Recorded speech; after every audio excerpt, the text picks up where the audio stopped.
All right, ladies and gentlemen, time for Odysseyware video number 5. I told you we would get these done as quickly as possible, and here we are. We're getting the 5th one posted.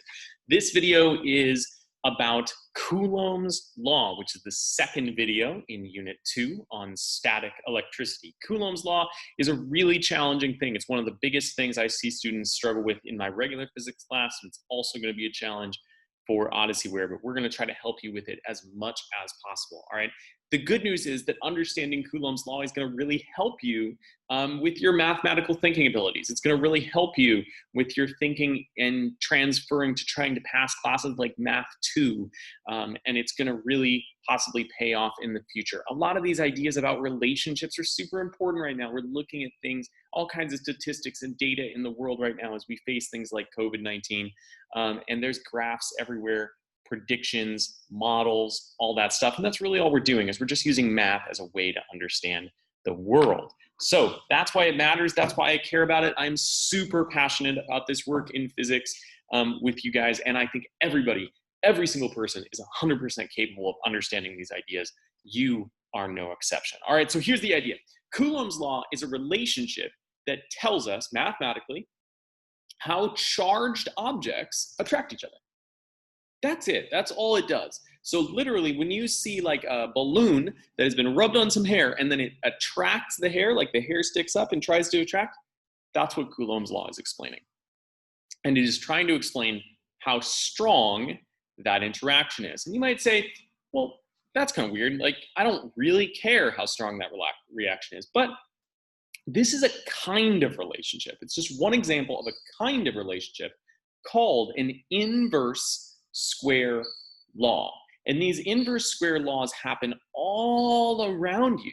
They explain exactly how sort of the volume of a sound changes as you move away from the person making that sound. They explain how light from a flashlight fades out as you travel. They explain how your Wi-Fi signal degrades as you move farther away from the router. So there's all kinds of things in the world around you that are controlled by Coulomb's law because they are inverse square relationships. All right, so here's what we're going to look at. This is the equation. This is the equation for Coulomb's law, all right? And it's a really sort of complicated mess. We're not going to focus too much on solving problems for Coulomb's law. Will we do it? Yes. But our main focus is going to be on understanding these relationships. Just on the lesson you're about to do in your class, there's like 15 questions, I think. Only one of them asks you to solve something. So you can kind of expect that as well on the test. Nevertheless, what do these variables mean? The F stands for the force. So how strongly attracted or how strongly repelled are those objects? The K is a constant. The constant is 9 billion. 9 billion. 9 times 10 to the 9th. We're not going to worry too much detail about this right now. We'll get to it in a second. The two Q's are the amount of charge. So you've got charge number 1, charge number 2 that are attracting or that are repelling. And so the amount of charge measured in coulombs, a big C for Coulomb, is going to be put up there, and those are going to be multiplied together. Down here in the denominator, we have R. R is like a radius, right? You know of like a circle, and the radius is the distance from the middle of the circle out to the outside. In this case, radius really just is the distance. It's the distance between the two objects. All right, and notice, this is where it gets important, charge is on the numerator, okay? So if you have a bigger number for charge, you're gonna have a bigger number for force. The relationship between force and charge, if we graph it out, looks like this. So since charge is the independent variable here, charge is determining what's happening. And so if we were to double the charge, we go from 1x, this is like 1 times, right? I'm not using real numbers, I'm just using proportions. So this is 1 times to 2 times, we've doubled the charge. Look what happens to the force, we double the force. If I triple the charge, I triple the force. If I quadruple the charge, I quadruple the force. This is a classic linear relationship, or as we usually call it in science, a direct relationship, okay? So this is really simple. If you get a question that says, hey, we've doubled the charge on this object, what is gonna happen to the force? You double it. You got that. What if we we've increased the charge by 100 times? we're going to increase the force by 100 times. All right, it's a direct relationship. Whatever you do to charge, you do to force. That's the simple one. All right, and most people are pretty comfortable with this kind of relationship in their physics classes. They've done plenty of this in junior high school math, not a big deal. When we get to this one, however, this gets more complicated. So what are we talking about? Over here, we've got force, again, and we're relating that to distance. Now notice, charge was in the numerator. Distance is in the denominator, which means as distance goes up, force is over here, will go down. So more distance, less force. They are an inverse relationship. My goodness, we have used that word inverse in every single Odyssey video so far. So hopefully you know that inverse means one thing goes up, the other thing goes down. Or in the case of a fraction, it's flipping it, right? Or in the case of a wave, it's flipping the wave, inverting the wave, making it upside down. All right, so we've got our distance relationship down here. More distance, less force. It's an inverse relationship, but not just that. There is also an exponent on the distance here. So whatever we put in for the distance, we are going to square. We're going to multiply that number by itself to get the force. All right, so we're doing an inverse and a square. This is called an inverse square relationship. All right, so we're going to look at that. What happens in an inverse square relationship? Well, obviously, if we have 1x the distance, we're going to have 1x the force. That's simple. But what happens when we double the distance? If you look over here, what happens when we double the distance is we get 1/4 the force. So just to generally understand what's happening, we've pulled these apart. We pulled them from here to here. That's double the distance. And the force has gone way down. There's a dramatic decrease in the force as you pull these things apart. This is why if you have two charged objects, maybe you did this in your class for physics, you had like two pieces of tape that are charged up and they're attracting. If you bring them close together, that attraction gets really strong. But if you start pulling them apart, the attraction almost disappears. All right, so we get this very quick drop off in the force. But mathematically, what happened? We did 2 times the distance. Where did 1/4 come from? Well, think about this. This is an inverse square relationship. So if we're multiplying by 2, okay, the first thing that happens in this relationship is we take the inverse. What is the inverse of 2? It is 1/2. Okay, there it is, the inverse of 2. It is not just an inverse relationship, though. It is an inverse square relationship. So first we did the inverse. Now we're going to do the square.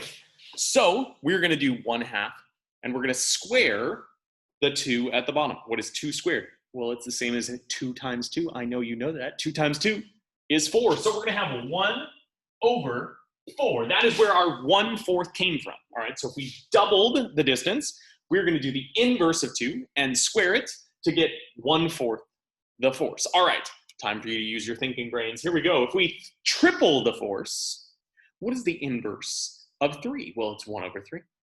What is the square of 1/3? Well, it's 1/9. So look over here. We're going to have 1/9 the force when we triple the distance. What about when we quadruple the distance? We're going to do the inverse, which is 1/4. We're going to square that. 4 times 4 is 16. We're going to do 1/16 the force. That is an inverse square relationship. Let's look at an example, ladies and gentlemen. So let's go to our lesson on Odysseyware. We're going to actually go over one of these questions together. There are several questions, some of them relatively simple about just attracting charges and repelling charges and stuff like that. We're going to focus on question number 6. All right, so let's look at question number 6.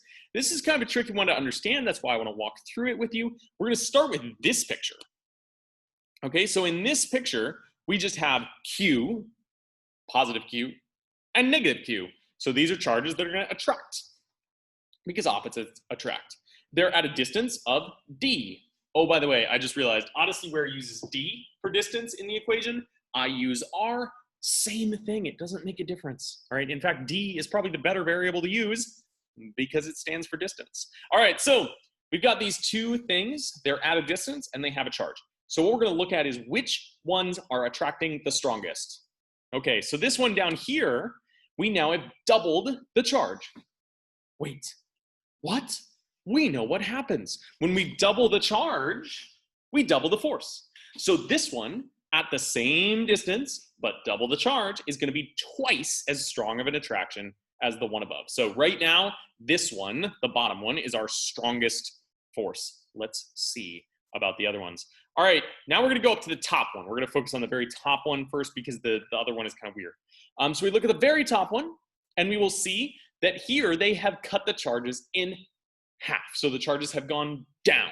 All right, what's going to happen to the force? Well, it is a direct relationship. So if we have the charges, we're going to have the forces. All right, so this one right now has 1/2 the force. It's much less force. That's a bad sign. But you'll also notice they are smooshed closer together. Yes, smooshed.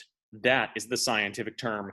And they are 1/2 the distance apart. Oof, guys, I got to take out a screen share for a second to talk about this one. 1/2 the distance. Okay, so what is happening to the force if we do 1/2 the distance? Same thing. You're going to do the inverse of 1/2. So what is the inverse of 1/2? We got 1/2 right here. We're going to do the inverse. What is the inverse of 1/2? It's 2. And then we're going to do the square of that. What is 2 squared? It is 4. Bazinga, ladies and gentlemen. So we're going to have 4 times the charge because they're closer together. All right. So because the charges are smaller, we're going to have 1/2 the force. But because they're closer together, we're going to have 4 times the force. You got to kind of ask yourself, all right, which is more important? Is it more important that they're close together or more important that they're weaker charges? The answer is it's much more important that they're close together. So right now, this one actually will have is essentially double the charge as the one before, which is actually going to be the same as the other one. All right, now we're going to leave that, which is going to be sort of the same as the other one. They kind of balance out. We made the charges weaker, but we also brought it closer together. So right now we've got this one being the weakest charge. This one is double. This one is double. What about this one? For this one, they increased the charge by like this grand total of, gosh, what is that? 4 and 5, it's like 9 times as much. It's like a huge increase in charge. They doubled the distance, which means the force is going to get weaker. But this one is definitely going to be the strongest just because of that huge increase in charge. All right. This is kind of a tricky question, which is why I wanted to show you the correct answer on there. But I also wanted to use it as an example as we dive into some of these other ones. All right. You've got a lot of other questions here. Like number 4 that ask you, okay, if the charges are doubled, what's going to happen to the force? By the way, don't miss the trick on this. So it says both objects have their charges doubled. So if both objects are doubled, then it's actually 4 times the charge altogether. Don't miss that.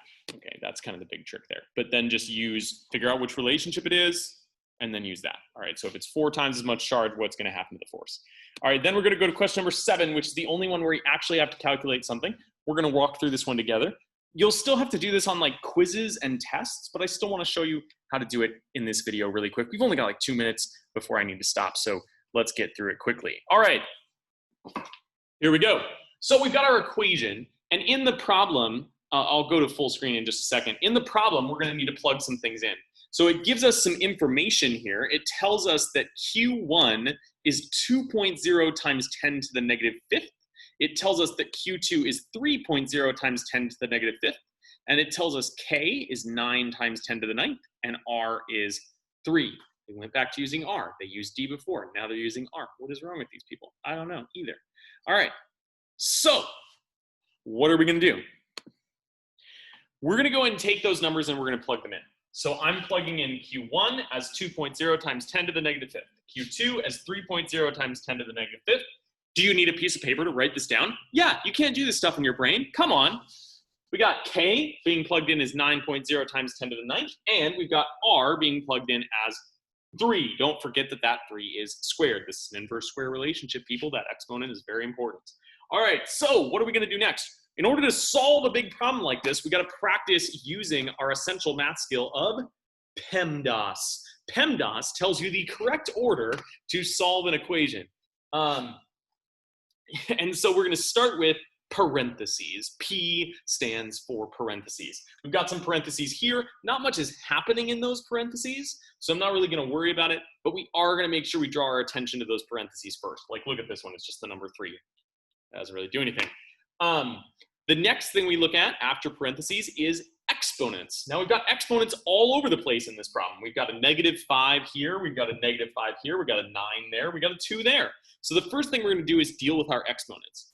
This is technically scientific notation. And so personally, I can plug this into a calculator as scientific notation. It's totally possible. But you know what's easier?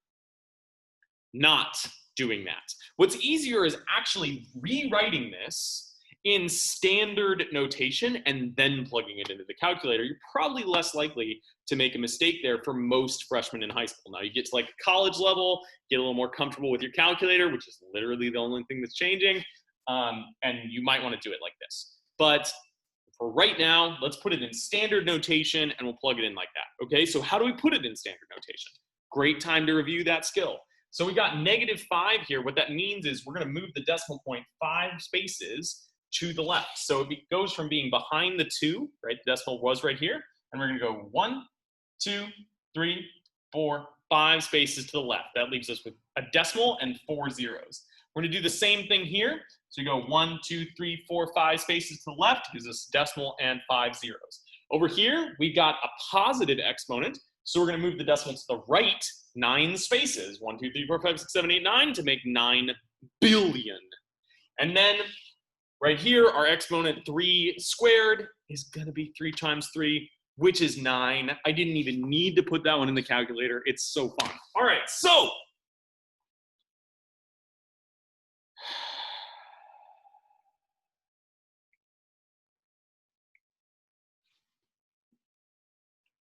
sometimes by the end of the video, my energy starts to wear out. All right, here we go. So we got this. We got our calculator here. This is a beautiful calculator. Mine's Android. Yours might be an iPhone because you're all bougie. But mine is Android. So what we're going to do is we're going to plug it in. Next thing we got to do, we did our exponents. We're going to do multiplication. So I've got multiplication happening right here. I'm going to go ahead and start with that. Does it matter which multiplication you start with? No. So we're going to go ahead and plug in 0.00002. Look at that. And we're going to multiply it by 0.00003. Bazam, it's going to give me this really weird answer. I don't care about that. Just press 0. Just press whatever. And it doesn't matter what it gives me. I'm just going to let it be. Then I'm going to do the next multiplication. There's multiplication over here. This is being multiplied too. So I'm going to go again, times 9. 1, 2, 3, 4, 5, 6, 7, 8, 9. If your calculator isn't letting you do this, use a different calculator. Like use the calculator on Google or something like that. Sometimes on an iPhone, I think you can turn it sideways and then you get more of a scientific calculator. You have more space, so that might solve your problem too. So I go ahead and get 5.4 after doing that. And then my last thing in PEMDAS, parentheses, exponents, multiplication, division is my next thing. I'm going to do this division. So I'm going to divide by 9. My answer is 0.6, ladies and gentlemen. All right, that's how we're going to do these problems for Coulombs Law. And the biggest problem that people actually run into is often just the fact that these are really, really big numbers that are represented in scientific notation. So my hint is write it out on paper, change it into standard notation, and then just slowly, carefully, one step at a time, put it into your calculator. That's the way to go. Let me know if you need any help. Have a great day. I'm Mr. LaForge.